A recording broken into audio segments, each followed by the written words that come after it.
show prep. So, so he had no idea. I just barely make it in. I'm sure you can tell, but we don't show. I mean, let's put the cards down on the table here.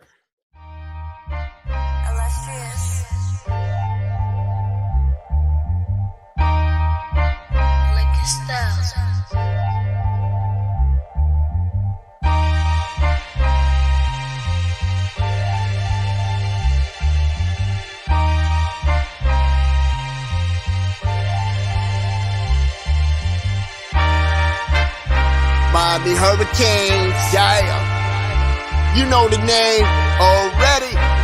It's Mercy. Ha ha. It's a 6-ring Kane show. Can't forget the name though. Got Jazz, Blue, Vision, DJ break the game code. Ain't no changing them, ain't no breaking them. Real Portland live from the Hall Ride Stadium. Ball 14 for the orange and green. We see the 6-ring champs. It's more than a dream. This is life on the field. Beyond 100 yards of hurricane that's never still put a damage to your squad. The 6-ring Kane show. The 6-ring Kane show. The 6 Rings Kane show. You know.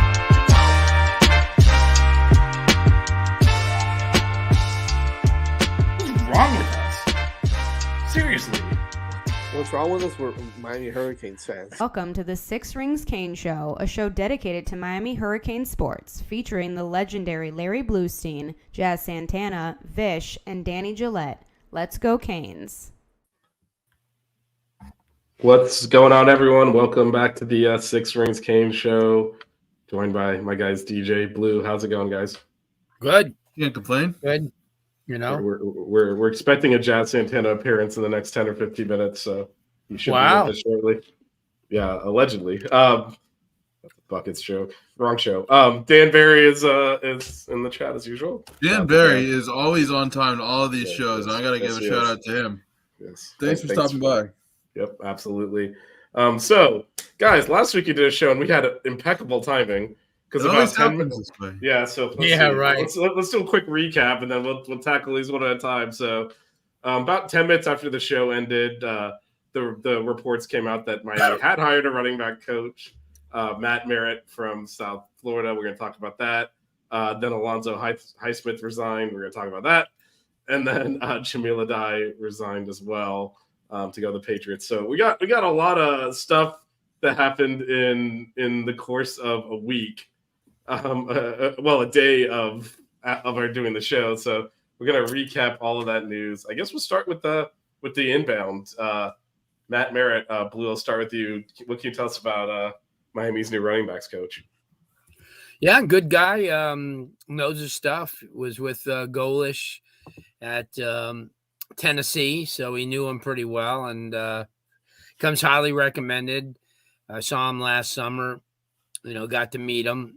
Good guy. I think that his knowledge of the game is parallel to what everybody else at Miami is, and I think that's why he got the job.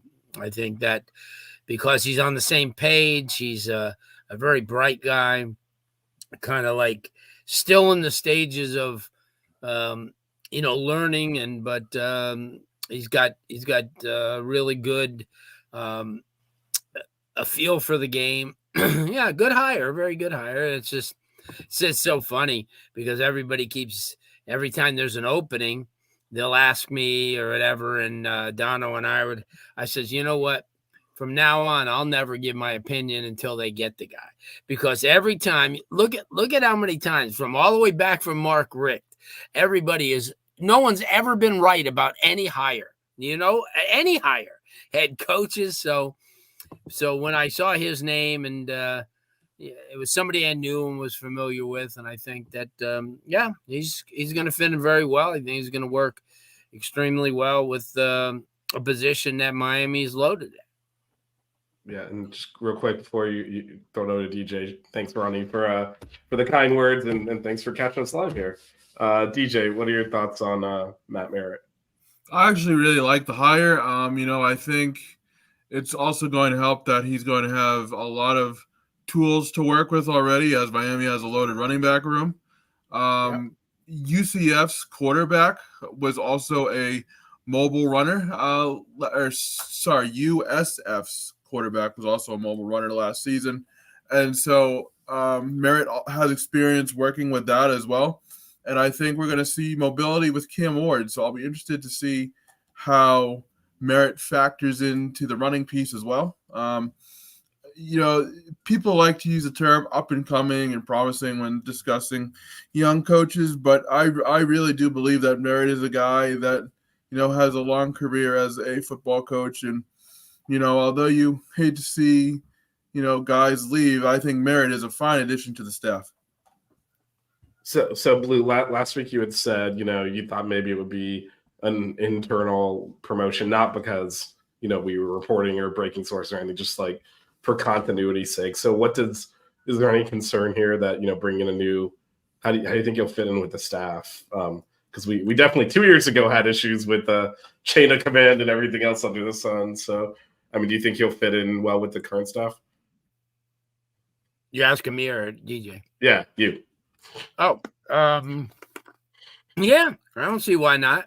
It's just you're bringing in a position coach and not a coordinator. And, I'm sure he'll spend a lot of time with all the position guys and learn them.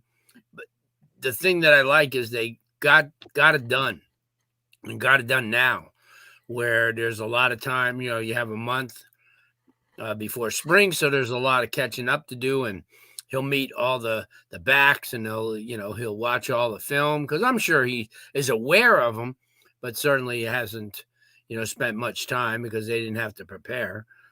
Although, ironically, he would have had to if he stayed a couple more months. Yeah. But yeah, no, I think it's a good hire.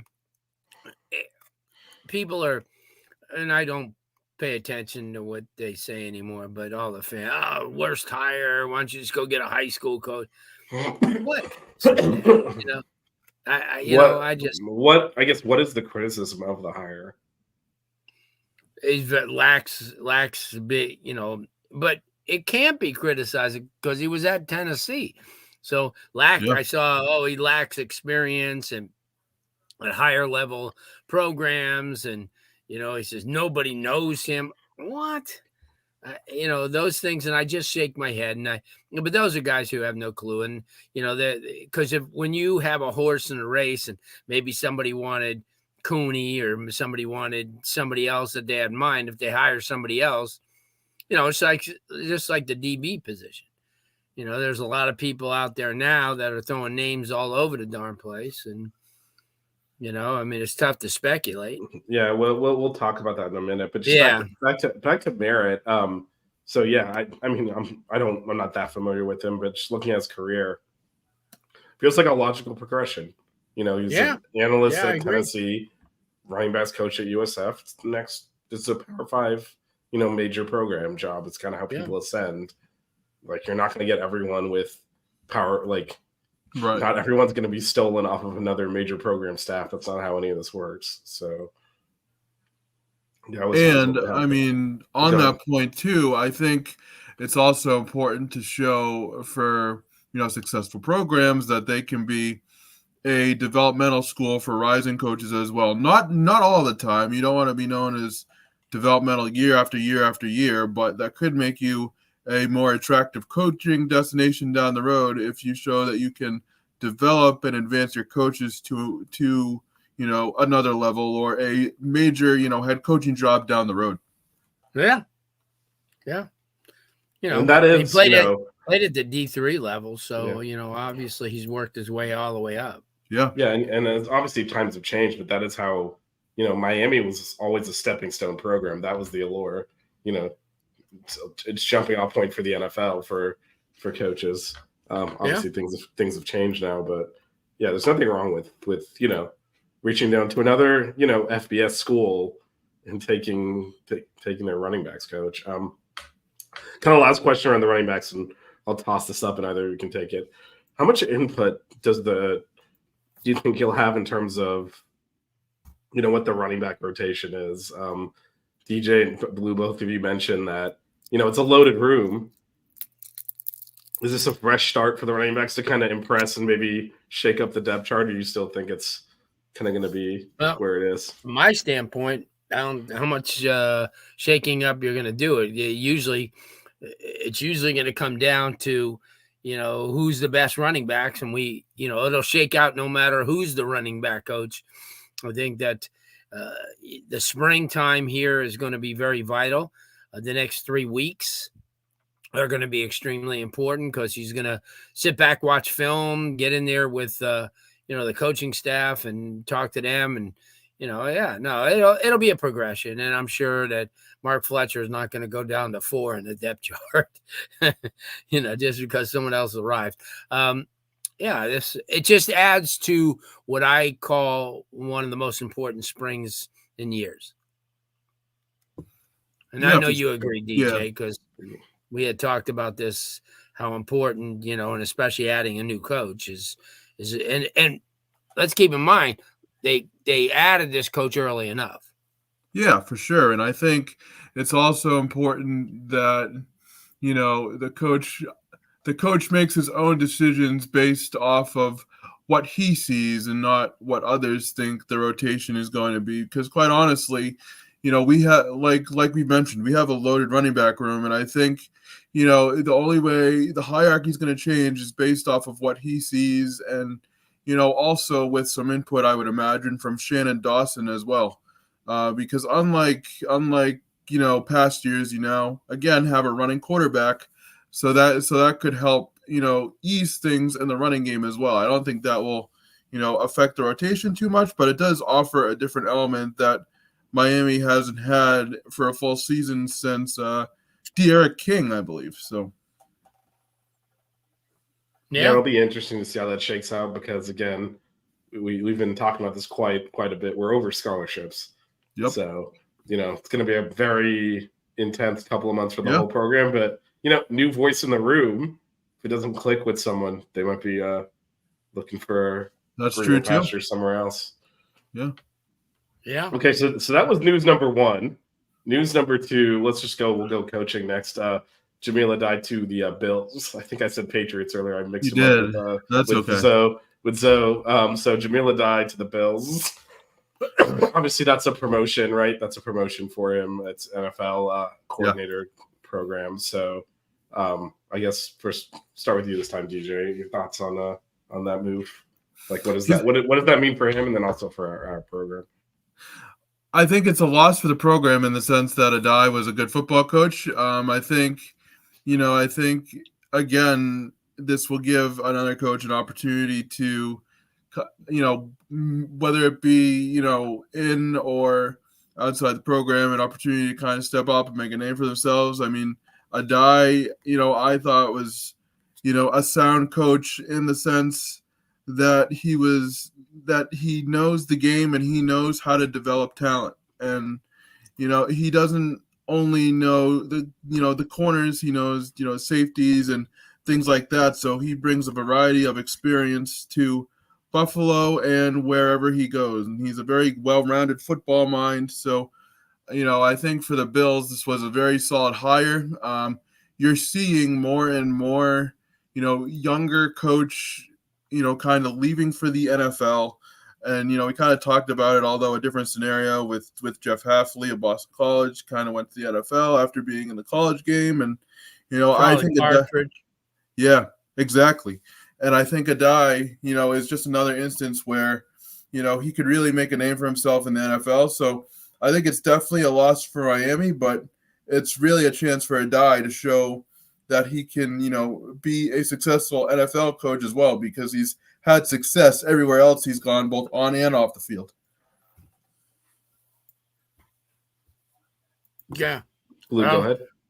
Yeah, I agree. It's kind of a progression, and I think we're going to see more of that with the way college football is going. And a lot of these coaches, it's sort of like after a couple of years, it's sort of like not what I signed up for. And they can go to the NFL and know that they have guys under contract and they're not leaving next week or next year, Yeah, I just think it's more of a stable job for a lot of these people, and he's kind of earned it. He's been at the high level of college football for a couple of years now, or for more than a couple of years. Listen, it's hurts Christopher Columbus because his son, who's a good running back, it will probably end up leaving too, and that was their starting back. But now it's the who comes in, because before we get to that, or as part of that, so earlier DJ mentioned, this can be like the reason you bring in top assistants. They get hired out. It makes the job more attractive to prospective new hires because, now hey, if you do well here at Miami, you can go to the NFL with the same position there, right? So do you think that'll make this position more attractive? And, where do you see that going from here, I guess, in terms of who might come in? Start with you, Blue. Like you said, it's a job where, there's a lot of new pieces. I think people like the fact that it's not a stagnant team. They're making changes every single year. They're doing things to win. I'm not going to say who should do it or come in because I'm sure he's got different avenues, but I was kind of like intrigued with having somebody like Brandon Harris, who's right down the block, who's killing it at FAU and played at Miami. Great recruiter, like his brother would play. His brother was a track guy at Miami. He never played football. Yeah. Brandon played with Houston. He was a really good defensive back. I think he'd be a great fit. I'm definitely old enough to remember Brandon Harris, and I believe our co-host who has joined us is also old enough to remember Brandon Harris. Jazz, welcome. There's Jazz Santana. We can't hear you. He's coming on mute. Let's see if we can get some sound. Nope. Nothing. Wait, hold on. Kind of hear something. What about now? Yeah. There you Gotcha. go. There you go. Yeah. I'm a little old for a lot of things. I feel a lot old for a lot of things. Well, I'm older than you, but I felt comfortable that we're close enough in age that you probably remember Brandon Harris. These shoes right here are older than all of you. So they probably are. Oh man. You guys. I know you guys are talking about Coach Addae leaving. Yeah, to the Bills, right? potential replacements. We just started talking about that. So yeah, if you have any thoughts. I think that the writing has been on the wall for a little bit now. In a sense, I think a lot of people inside the program and some others kind of had the sense that Addae was out the door, not in a bad way, right? I don't want to kind of say it in that it sounds like he was going to get fired. He wasn't. I think he was looking for those type of opportunities. As Blue mentioned, I heard him say he's been at a top tier program. He's been coaching and recruiting at a high level, right? With national championships at Georgia, coaching at West Virginia, and then here producing a couple guys like Stevenson and whatnot. So, he's got the pedigree of being able to develop some guys. He's a hell of a developer. He's a great, he's a really good recruiter. I think the knock on him was kind of from a personality perspective, how the guys gelled with him that way. And he was tough, right? He was tough. He wasn't a guy that was easy to talk to or easy to be around. And so that's a big deal there. However, I know there's been a lot of talks of a lot of different guys that they've already interviewed, that they're going to interview. I know Blue, I heard you mention Brandon Harris. I think that's definitely someone that they're interested in. The kid, the other guy's name is Cooper, if I'm not mistaken. Another guy named Cooper that they were looking at. Evan Cooper, yeah, him. But I think the name you really need to watch out for is Chevis Jackson, the guy over at Marshall. He's very familiar with Coach Guidry, right? He coached with him in 2022 over at Marshall. He knows the system. He knows, obviously him and Guidry are connected, and I think that's the name we need to watch out for there. Bringing a guy that Coach Guidry is familiar with, I think that makes it all the better. for continuity on that defensive staff, and you bring in another guy that knows how to coach and he knows how to develop guys. He was obviously a hell of a cornerback himself at LSU and in the pros for a little while as well in the NFL. So I think that is a guy that you probably need to keep a close eye out on. As a kid the guy over at Marshall, I think I'm saying his name right, Chevis or Chavis Jackson. Chevis, yeah, Chevis Jackson. So that's the guy that I would look at. And I know you guys talked about Matt Merritt already. I think that it's not set in stone yet, obviously, but I think that there's another team in play here that's looking to bring him in as the running backs coach as well. I don't know if you guys spoke about that yet or not, but there's another team out there, a big time program that's looking to bring him in. So that just kind of tells you how good of a name Matt Merritt is for running back coach. So we'll see what happens there. But yeah, that's what I think. That's who I like to get that job. But I think they're still going to interview some guys. So Max put a name out here. Blue, you want the job? No. Excuse me. No. I mean. Sure? Blue wouldn't be he wouldn't be a bad option either, man. We'd have to go through fantastic recruiting director, I think. It would be a pain in the ass to get him on the show. Then we'd have to go through 400. No, we'd have to go. No way, man. I'm not going through that with Blue. All right, I'm not going through that with Blue. I'm going straight to the for DB coach. I thought he was talking about running back coach. No, DB.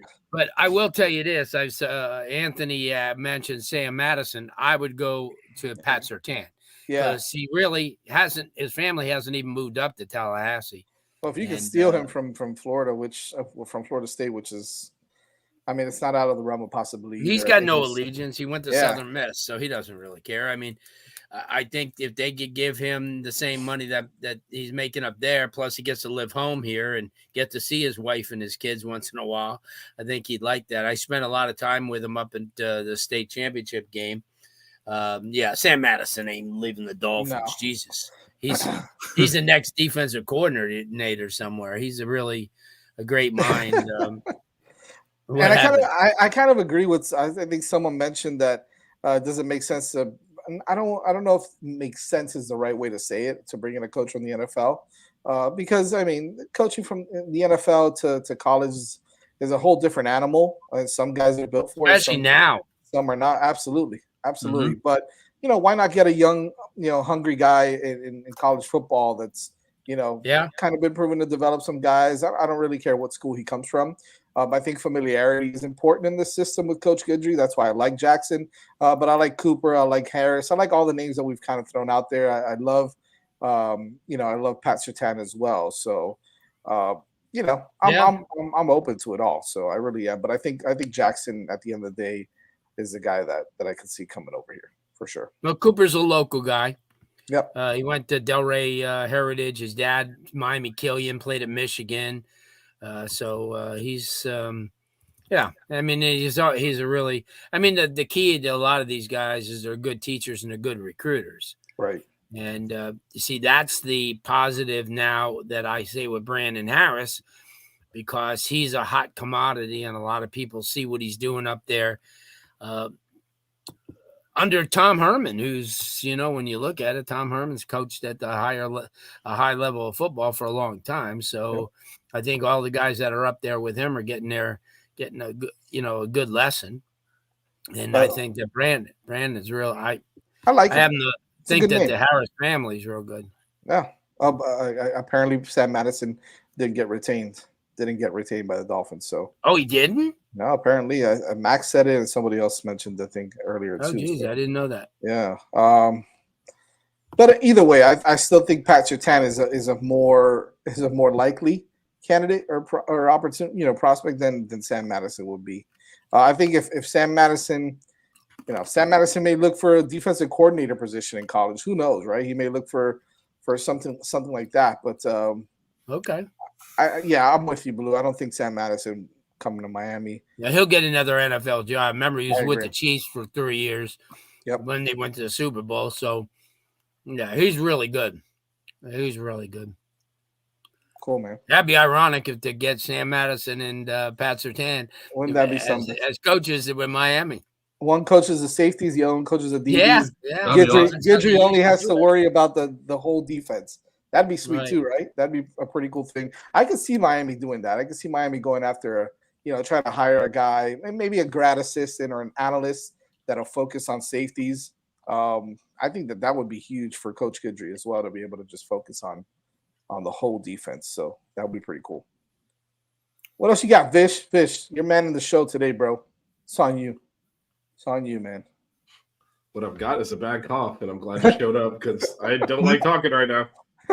All right, so Anthony's got a question, right? For Blue. Blue, what are your thoughts on possibly Mario promoting one of these elite high school head coaches in South Florida from my head coach to the from the head coach in high school to the DB coach at Miami? Oh, gotcha. Okay, I see what he says. Yeah, I think before he does that, he has somebody on staff right now. Yeah, that's a pretty good guy. Played at Miami, played with the Dolphins. Roland Smith, who has 8 state championships, and was a pretty damn good defensive back. And I remember when Mario took the job, he wanted to bring him on there just to have him on the staff. So if anything ever happened like this and they had a vacancy, maybe he'd bring him in. Yeah. So you never know. But a lot of people saying if that's what he's going to do, he would have done it already. Does anybody know Mario Cristobal? I mean, come on now. That's why I told Vish and DJ that I don't want to ever speculate, because anyone that we've always said is the wrong one anyway. Yep. And I know that you have a lot of inside guys and all that, but those inside guys don't know crap either. So, I mean, listen, everybody gets stuff wrong all the time, right? So, yeah. Except for Flo. He gets, at least he's right there. Yeah. If he's not right, he's close. Yeah, as long as you don't listen to chat rooms, because they, if you read the chat rooms, he's like, he's batting like 200. So shout out to Flo. He does this. He's awesome at what he does, man. So yeah, I don't know, man. I think I think we just got to sit back and wait and see what Mario does. That's who I like. I like Chevis Jackson. That's more like, I feel like that would be a great fit because of the familiarity that he has. So that's my pick. If I had to pick one, it'd be Chevis Jackson for sure. I'm not going to disagree. Yeah, because if I do disagree, I'll be wrong. So it's we're talking about you, Max. Miami Flow Max. We're talking about you. You're never wrong. You know that. What else we got? Oh, we got Zoe, right? Zoe, baby. He's going to join. He's going to go be DJ's roommate for a little while before he finds himself a place, apparently. That'd be nice. Up there. Get a roommate with Zoe. Maybe move into his nice New England house. Ain't that the truth, huh? Ends up leaving the Hurricanes to go. I don't know what his exact title is, but being the personnel director. Personnel director. Okay, so front office job over there, which is exactly what he was doing in Seattle as well. So again, that's what he does, man. Right? He's a great talent evaluator. He came in here, and I think what happened here was his role may not have been, very defined, and so I think he was looking for a little bit more of that. But I think what he did was he was able to come in and kind of help build up the culture a little bit with Mario for those 2 or 3 years that he was here. He was able to evaluate some guys, put some guys in place that could, kind of follow in his footsteps per se. I know that Mario is I'm sure he's interviewing a whole bunch of guys to come in and replace, kind of replace that position. But I think that Zoe is probably looking for a more defined, like I said, role here with the Hurricanes. And at some point, if the NFL comes calling again, they're going to give him good money to be the player personnel director. I think it's a hell of an opportunity, especially at I hate to say it, but a place like New England where, there's prestige there, there's history, there's an opportunity to be able to build a solid roster again with some guys. And so I think that he's got an opportunity and he took it. And, you can't really blame him for that either. He did some great things here in Miami. And I think that his heart is still here. He still loves the Canes, but I think he made the right move for himself. I think the opportunity was there and he took it. and you know Mario's still gonna keep in touch with him like crazy. I don't think this is a Mario thing.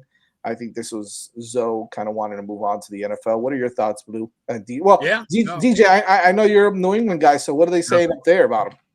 Well, New England, is looking to rebuild in the post-Bill Belichick era, and they've already hired a bunch of assistant coaches. As a matter of fact, I think the assistant coaching staff is almost complete. I think there's going to be officially announced next week, and so bringing in a guy like Alonzo Highsmith is just another avenue for the Patriots to cover all the bases in terms of college scouting and, in terms of kind of navigating through the college ranks as well as developing young players. The Patriots need everything from a quarterback to a wide receiver. And, with the Patriots, they went 4-13 last year, but they have the 3rd overall selection.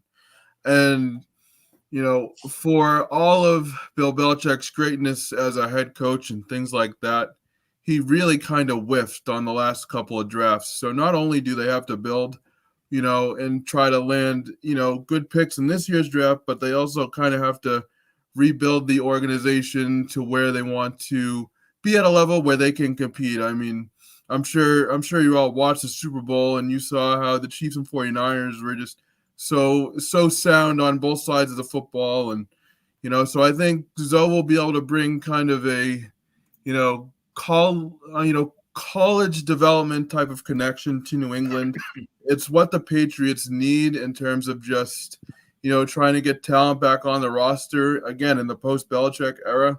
I mean, this is uncharted territory. I was 5 years old when Bill Belichick got hired by the Patriots, and now, 20 plus years later, the game is changing. And I think a guy like Zoe will be able to help the Patriots kind of transition into that next, kind of life for their franchise. First of all, before I get to you on this, Blue, Dan Morgan is not. No chance. He's not. Dude. He's running the Panthers, chance. man. He is the head honcho. Yeah, he's the head honcho. He's running the Panthers. Although 1 year with David Tepper, he might come back. Yeah, no kidding, right? Stop devaluing my dream, man. I know. Listen, speaking of devaluing, I mean, look, it's nothing against the University of Miami, but you're not leaving your GM position for an NFL team to come be the personnel director. Well, to be question mark, because I think Anthony does ask a good question here, which is, are they even going to hire a replacement? Or they may not, right? Yeah, it might be a thing where we made a position up for Zoe, basically, right? Which is kind of what they did. Yeah. Are we going to keep that position around? I think it has to be the right guy. It has to be like the perfect guy. They might bring another NFL guy in, sure, right? That's a possibility. Or they may bring in a guy that was like an assistant AD somewhere with football ties. I don't know. It's just got to be the right fit. If not, I don't think they hire anybody. I don't know.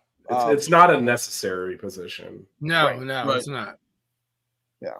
Blue, are you kind of sad to see Zoe go? Did you kind of have a feeling this was going to happen eventually? To be honest with you, I didn't even know what the hell he was doing. I mean, I think a lot of people felt that way. I mean, I used to see him and I, used to say hello to him, but I was kind of unsure what he was doing here. But that's okay. I mean, judging from what I say is not going to be the definitive. And he's a great guy, and he's a proven commodity as a farm development director, and did a great job. But I don't necessarily believe there's a need for that at the college level. To be honest with you, I don't know. I don't want to hurt anybody's feelings, but I just didn't.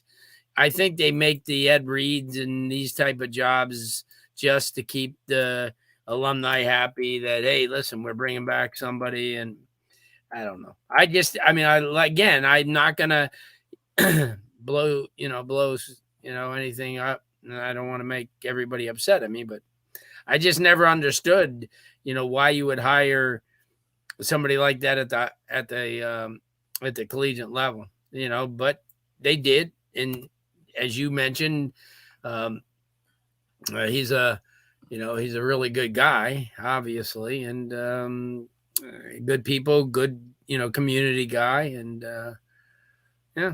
Next, you'll hear people go, "Oh, let's hire Frank Gore for that job." Yeah.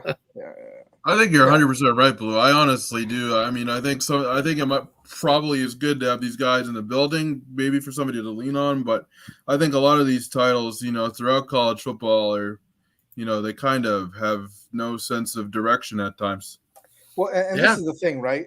And I think Vish, I don't know if you can kind of speak on this a little bit, but and I hate to say it this way because maybe people will get mad at this also, but just because you're an alumni and you had a great career in the NFL or you were a legend here and when you were here in college, doesn't mean that that everybody that does that has to come back and coach or be on staff or Scott Frost. I mean, rings a bell. You know what I mean? Like that's shit. You know what I mean? Like that doesn't mean that.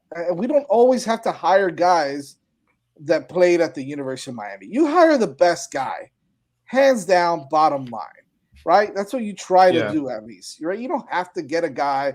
I mean, I'm not saying that, again, maybe it'll be backlash about, oh, well, Mario's a Kane.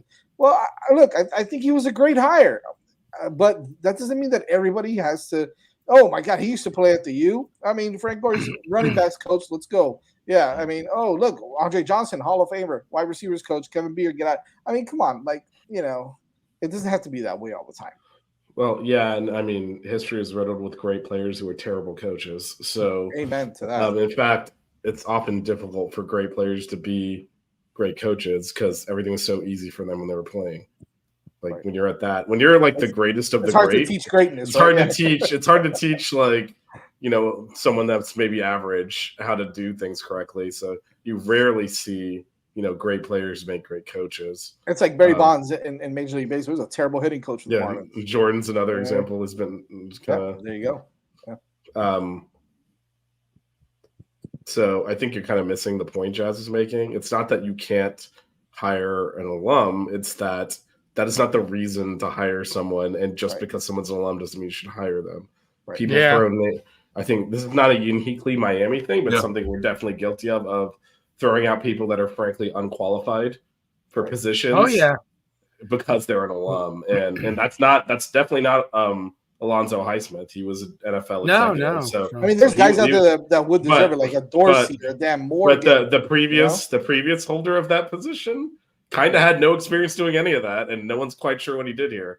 He's a Hall of Fame safety, and maybe the best safety to ever play football, but doesn't mean he knew how to be. And he was never really here a lot. He was back home, and because again, it wasn't really defined. But I mean, Mario Cristobal was a P5 head coach when we hired him into here. He's certainly qualified to be the head coach of Miami, but I don't. Not everyone that went through here is qualified to do things within the building. Then again, I mean, look, you know what? Go ahead. I'm going to counter Anthony Manzano's about his Kirby Smart deal. I'll counter you with Randy Shannon and Rick Neuheisel, who did crap at their universities. So maybe Smart came in and is doing a great job, but Randy Shannon didn't as a head coach. And certainly Rick Neuheisel did terrible at UCLA. So, and there's others too. I could keep on going on. So for that one thing that Kirby Smart has done really extremely well, there's been a ton of guys that go back to their schools and haven't been able to do anything. So that's just my opinion. I'll also say this. College football is nuts. College football is crazy all throughout, right? And you're going to have players and coaches that are going to do wacky things. You talked about UCLA. I mean, there's a head coach for a Power 5 team, UCLA. It's not like a rinky-dink program, who leaves to become an offensive coordinator at another Big Ten program. Yeah. Like, this is crazy. It's stupid. It's stupid what's going on in college football. They get Deshaun Foster, though. That's great. I mean, Deshaun Foster's been there for like 12 years already. There they go. They hired an alum. That'll definitely work. There you go. There you go. How's that going to work out? It's crazy, man. It's crazy what's going on in college football. If I'm the Hurricanes, I'm kind of focusing more on, maybe not so much about hiring someone for. I will say, just back to a little bit to Chip Kelly going to Ohio State and Hafley going to the NFL. These are coaches that were likely, one not great season away from getting fired. Hafley was going to get canned. Hafley got a promotion by going to Green Bay. Yeah, he saved his ass by making a bowl game this year, or he was going to get fired. He barely made a bowl game. I don't know how that. So he kept his job, but he knew, like, hey, if I start off like 1-3 next year, they're going to fire me mid-season, and he had an opportunity. Yep. And Chip Kelly was definitely. People are surprised he made it through this season. Chip Kelly had a bottom-ranked recruiting class with I think like only like. He was there because they didn't want to pay. They didn't want to pay the buyout. I think he only survived last year because he got Dante Moore, and now Dante Moore's gone anyway. So he's not. They weren't good, and he kept his job because frankly UCLA they care about basketball, not football, and they didn't want to pay him to go away. So like, F this, it's just football anyway. Who cares? And women's softball, but I'll tell you this.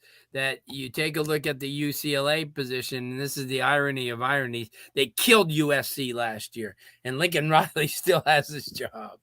And I'll tell you what, though. And somehow Kingsbury keeps getting these amazing jobs. Yeah. Let's talk about USC, but it's they'll be Lincoln Riley will be on the hot seat really early this year if he doesn't accomplish things. And then Kingsbury will leave Washington and come back over. I'm just kidding. Yeah, he may. Why not just hire Carson Palmer or Matt Leinart? Yeah, well, as long as we're doing alumni, right? Yeah. I gotta say, Kingsbury is you're right. Matt Leinert's very much in the picture these days. Kingsbury is a marvel. He's never been successful anywhere. He keeps getting hired. He got fired. He got fired as a college head coach. He got hired as an NFL head coach. Yeah. You know who that reminds me of? Brett Bielema, who started popping off against Miami this week. Like, he's got room. Oh, God. Well, I will say Bielema was successful at Wisconsin.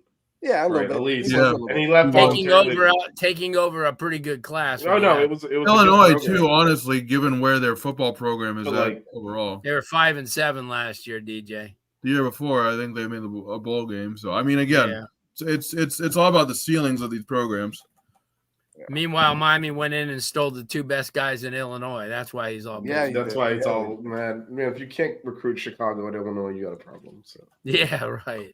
No kidding. So I think at this point we just gotta wait and see what Miami does. I'm really not concerned. I'll be honest with you, I really don't care. Right? Like, I'm not concerned about what happens or who they hire as a running back coach or if they hire a player personnel guy. Right. I think at this point you got to focus on the play on the field, the players who's developing, who's playing well. We obviously saw some of us saw the updates that they've been giving on individual practices and weight room stuff and things that they're doing off the field without the coaches. And the biggest bright spot right now, the brightest spot right now is the guy that we didn't know if he was going to be a bright spot, right? It's Cam Ward. Okay. Coming in, reading that playbook like it's the freaking Bible. Okay. So he's coming in, he's doing some big things. He's in the film room with his guys, spending quality time with Coach Dawson, trying to learn every little bit, trying to, kind of say, hey, yeah, I read somewhere where he's saying, well, why don't we do this instead of this? This may work on this, on this route, on this play. And so he's really, really kind of dove in head first, and he's doing a great job. He's working out with the receivers a ton, and they're saying that he is a consummate professional. He looks like an NFL quarterback out there. He's running that team like an NFL team. Really, he should be. He's getting paid like an NFL player. Yeah, ain't that the truth? He's getting paid more than Brock Purdy, right? So, but yeah, so I love that though, because the guy could have just come in and said, "I got my money. I'm gonna kind of just say I'm talented enough. I'll be all right." He's come in and he's done a really good job. I know some of the other guys have done a really good job as well.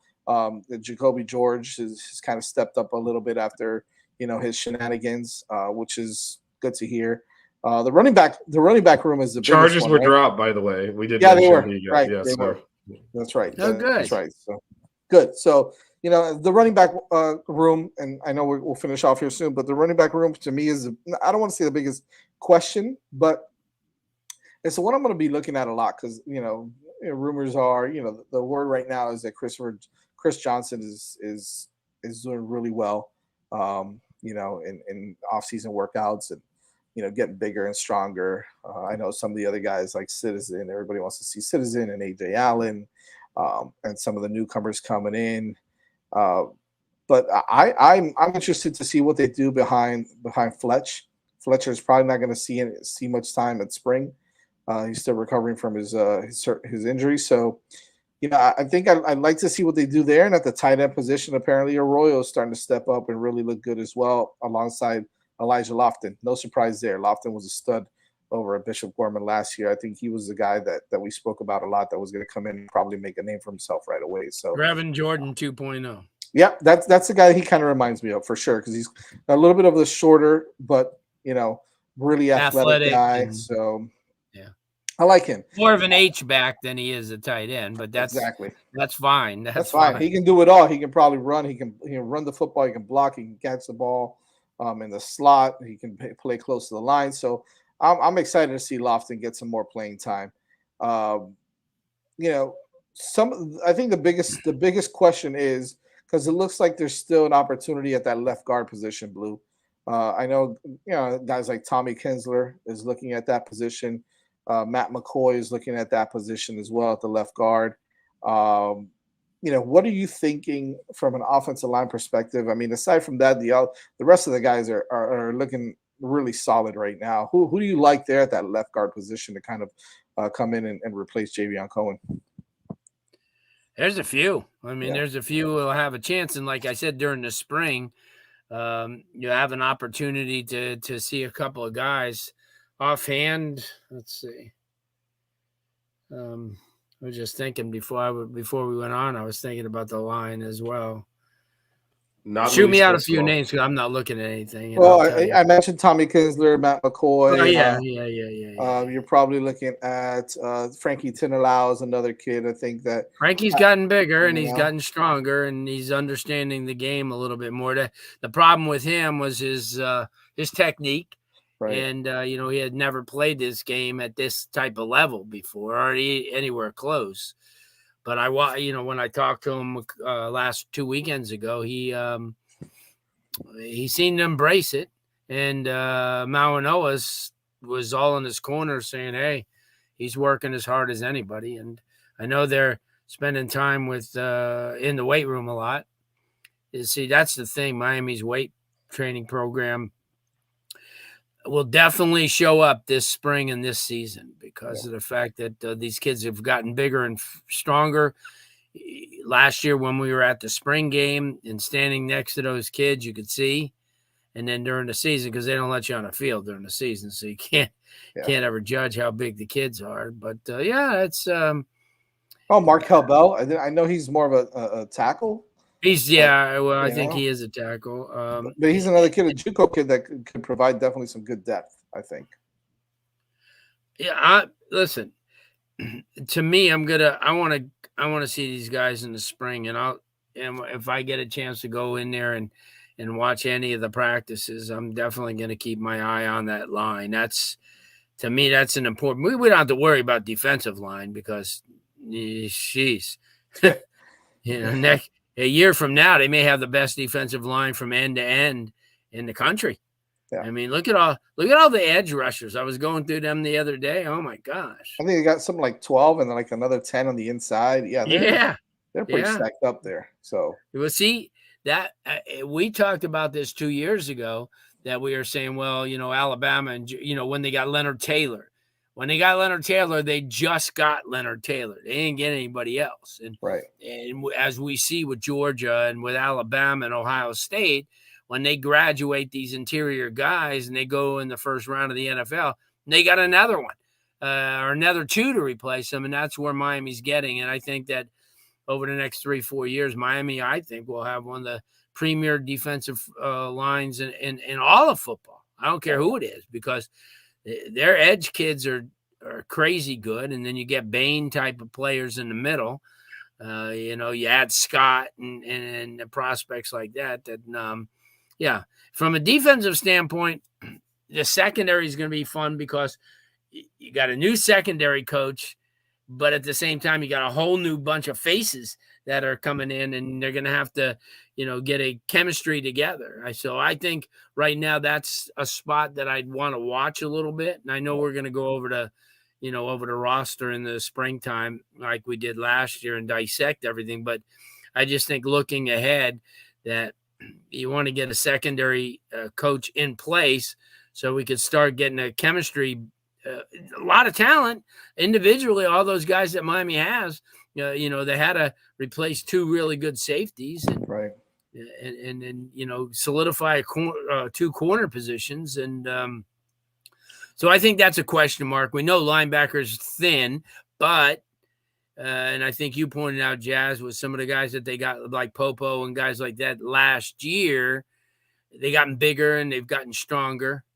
And now, now they're not going to be just counting on Wesley and Francisco to do everything. They're going to have some depth. I think Although my buddy Corey Flagg's not there, but that's all right. I think the sleeper. I think the sleeper there is actually going to be Cam Pruitt. I think that. We'll see. It's so. Yeah, well, they do. It's the whole thing is the competition's wide open, right. And I think that Coach Cristobal has made that, definite. So all these guys that come in there think that they may have jobs. Say, listen, you don't have a job until that, till we kick off that ball against the Florida Gators. You don't have a job. So yeah, I like that. We'll see what happens. Pretty excited about it. How was your baseball venture? Tell us how you guys were. Was your I couldn't come. I saw a little bit of it on the YouTube channel. I checked in, but it looked like a good time. It was fun. We had a good time. Nice. We got to talk a little bit about the rotation, which Vish got the Friday night starter right. I got the Sunday night starter right, or Sunday afternoon starter right. So in the middle, we were kind of just. I guess we both got it right at the end of the day with Rafe, but it's exciting. I think they're going to be an interesting team to watch. I think if they can mesh well, quickly, they've got an opportunity to be good. I think that if they don't, there's going to be some growing pains, and they might, they might catch some fire towards the end. But I think that they start to mesh quickly early. They've got I think they've got the arms. I think that people don't give them enough credit, but. I mean, their Sunday night starter is good enough to be a Friday night starter. That's always a good sign. And so that could be good or bad, right? That could be that maybe our Friday night guy is not that good, but Gabe Zeal, he's a kid. He's been here for all 4 years. He's a Golden Spikes a preseason watch kind of guy. He's streaky, but if he's on, he's a pretty damn good pitcher. And so we just got to keep him, to do that. Rafe came on late in the season with some really good bullpen innings, and then he had a monster game against Texas in the regionals, and so that kind of put him on the map. But he's a kid that's developed and gotten even better. He's another really, really, really good lefty arm, very, very tricky arm slot, but throws hard as well. And then you got Eric Hernandez, who's a transfer from Miami-Dade, and we all know Miami-Dade has solid talent every single year. To bring in another lefty that throws hard from a Miami-Dade program, he got drafted. He could have easily gone to pro. I think the hitting is going to be, it's going to be sad because you're going to leave guys on the bench that could start very. And that's a good thing as well. So so it's a good thing, right? And last year they had that offensive production, long ball production from 5 guys. Yeah. So if they could come back and come close to that, they're going to have to score runs, obviously, because even though they have arms, their schedule kind of dictates that it's schedule's tough. It's not going to be easy. No, I think it's the bullpen is the biggest question mark. Can some of those guys hold come leads? Around? They have to hold leads and get them and to then that. no closer. So the new closer is yet to be determined. I don't know if. Well, they said they're going to go with Drew Dwyer, but he hasn't pitched in several years because of injuries. So right. But he's a hard throwing guy, so. On paper, he that's fits what the you're bill, looking for, but you're also looking for that guy to throw strikes too. So does Nick Robert, right? At the end of the day, Nick Robert's 6'5", 6'6", another big hard throwing guy, but he's young. So I think Dwyer, because of his experience, even though he's been hurt, Kaba could be another guy. Crowther could be another guy they can use. So they've got some arms. It's just a matter of them kind of meshing together and doing some things. So We'll They see. open up next week, huh? This weekend. Oh, this weekend. That's right. This weekend, NJIT. I'll be at the games. I think Vish is going to try to make one out. I'll be there for sure. So 4-game set. So yeah, it's a 4-game set. That's right. So And then they got the Gators next week, right? well, The we week got after. Long Island, and then the Gators. there's UCF midweek, then Long Island. Then UCF's got some dudes too. So Yeah, they do. So well, they fired Greg Lovelady, so they can F off. yeah, yeah. Bring him back. He's an alum. Yeah, I mean that people were That would clamoring actually for him. be a good one. That to bring up. was actually for a head That coach. was. That was something people were asking for when He's a good coach. when UCF was on the up. yeah. He was better at Wright State. He was able to, build a crappy program. First couple of years though at UCF, he took. Them, he was good. Yeah, took him to he the did playoffs, to the tournament. So I remember watching him in high school, and he was really good. Sound. Palmetto. He was sound. Yeah, he was, Miami Palmetto. Yeah, I know. He's double. They fired my double alum there. High school I know, and man. college. Jeez, They came for me. Lord. My goodness. Get some payback next Wednesday. Oh boy. All right, fellas. Well, keep it locked. We'll have some more during the week on football, baseball, basketball, you name it. Listen, if we can try to do some stuff, in the next couple of days on baseball, I'll try. Yeah. But we have buckets tomorrow. We got buckets tomorrow after the Clemson game. So okay, which how that goes. Miami's got to keep dominating Clemson. Let's do it. And we also in the next couple of weeks will have. Now they had Under Armour this week in Orlando. Oh, awesome! Yeah, I didn't get it. I wasn't feeling very well. I would have driven up. It's Super Bowl Sunday too. Yes, the other day. But then they start bringing it down here. They have Under Armour and Rivals will be down here March 3rd for Under Armour, and then April 15th for Rivals. So we'll get a chance to see a lot of targets that Miami has, and then so I went to. Well, I did go to 7-on-7 last week. I think I told you that. So the battle that was 2 weeks ago. And then I got a chance to see a couple of these kids. I think that, Miami's got a lot of these guys that are still looking, younger kids. And, the Kobe Howard kid he went up there, did real well up at Orlando. A lot of them, a lot of the guys from South Florida, since they're having one here, they're going to stay and compete down here. Right. And that's smart. Sure. That's, because everybody judges you on this South Florida talent anyway. And yeah, they, like Tavion Swint did real well. The kid is going to UCF. And you see, and I think the thing that people are failing to understand is, how can UCF be in on those guys? They got to be. They've got to be at this point. Yeah, no kidding.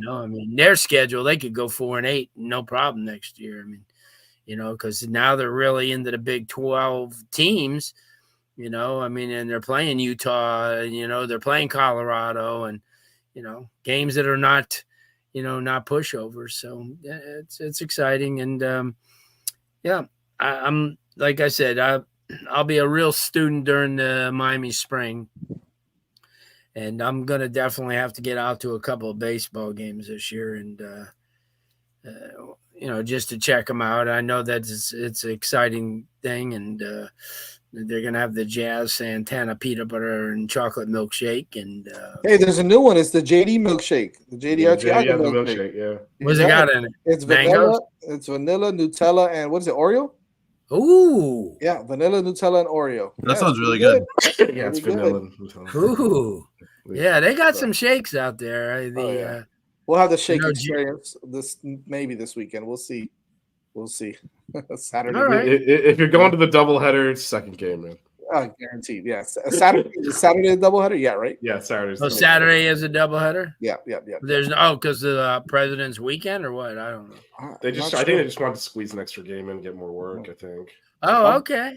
I'll be there for the second game. I won't be there. There's 4 games. They have 4 games this weekend. Right. So what? Monday, Friday, Monday 1. Friday 1, and then Saturday 2 and Sunday 1. Yep. Okay. Should be interesting. The Long Island Ducks the next week, and we'll see how they do. We'll see. I just made that up. I don't know if they're the Ducks. I have no idea what they are either, but that sounds good. The Long Island Ducks makes sense. Well, Yeah, that's default. that's actually a dish in a Chinese restaurant, I think. Oh man, I'll take that too. I'm a fan. Yeah, I'll take that. DJ, problem. you gotta love those.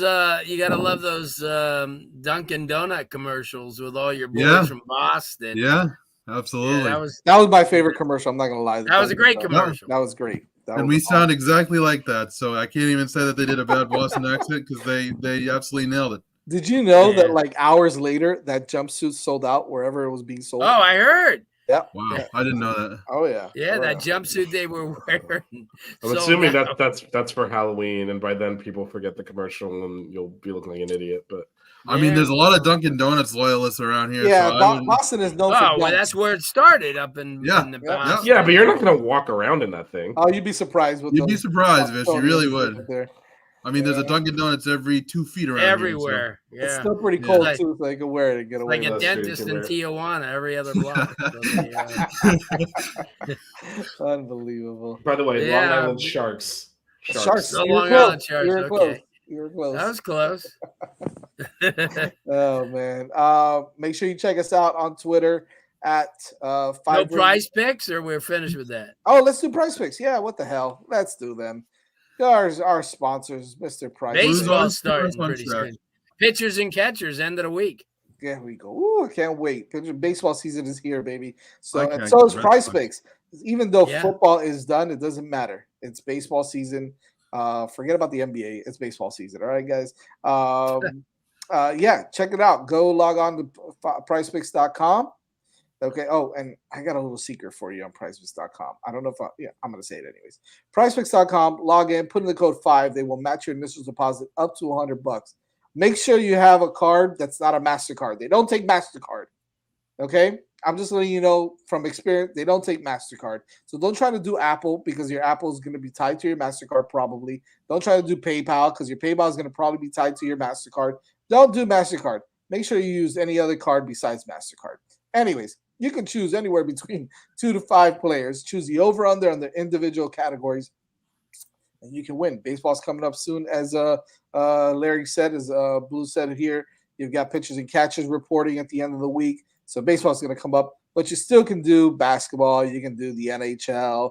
You can do all that crazy stuff. You can mix and match teams. You can, players, excuse me, mix and match sports. You can do F1. Formula 1 is going to start now very soon as well, fellas. And by the way, the new Ferrari looks beautiful. But February 23rd is Drive to Survive. Make sure you guys go out there and watch our show that's going to be coming up soon within the next couple of weeks again also. And that's hitting the apex on the F1_5 reasons. Make sure you check them out on Twitter. Anyways, prizepicks.com, log in, put in the code 5, F-I-V-E, win some money. They will match your initial deposit up to $100 and go have fun. As a Red Sox fan, betting on the games may be more fun than actually watching them this year. Yeah, there you go. You Also, make some I money. guess while, we've lost any Gotta- potential MasterCard sponsorships, so that's unfortunate. But Yeah, well, what are you gonna do? Shout out to MasterCard, but can't use them on Prize Picks. Anyways, it should be fun though. Yeah, baseball season is gonna start soon. Obviously, college baseball is underway this weekend. Keep it locked on the at Five Rings Canes Twitter. Correct? Did I get that right, Vish? you didn't. Five- That's five five reasons came. Jesus Christ! You're only wearing the hat today, there. Yeah, but Jazz, there's a so Five maybe Reasons you'll- Sports. It's not the Five Reasons Canes. Listen, that's way too much crap to remember. At Five Reasons Canes. Check them out on Twitter. Make sure you That's follow us funny. there. Follow at Six Rings Canes, which is this show, but you'll get all the content on both. We will also have it on Spotify, Apple Podcasts, wherever it is you get your podcast. Make sure you subscribe to the Hey, Five before we Reasons go, Canes. I want to show you this is a 1913 book. Right Wow. here. 1913. Nobody was born yet at that time. No, Not even they Jesus. had, yeah, like you get to see all these good things like this, all these Yes. guys, pictures, and Look Wow. at that. Looks like a that's haunted pretty house. crazy. We should make this a segment at the end of every show. What does Larry Every have to show. show us today? What Every does Blue have for us today? Oh Yeah. boy. No, It's amazing stuff, 1935. I got the book. So every week, I think I'm going to start digging out UM football stuff from the old times, and people That'd be will get awesome. a kick out of that. We'll have an auction at the end. There we go. That's it. Let's do that. Empty my closet auction. Well, a lot of people will come out for that one for sure. For sure. All right, ladies and gentlemen, we will see you guys when we see you. Yep. Yeah. Well, we'll go next Monday, right? We're back to the Monday. Yeah, we'll be back next Monday. We got we'll so be much back other stuff going on. So yeah, but we'll be back next Monday. See you guys. Okay. Adios. The 6 Rig Kane Show. Yeah. The 6 Rig Kane Show. Yeah. The 6 Rings Kane Show. You know.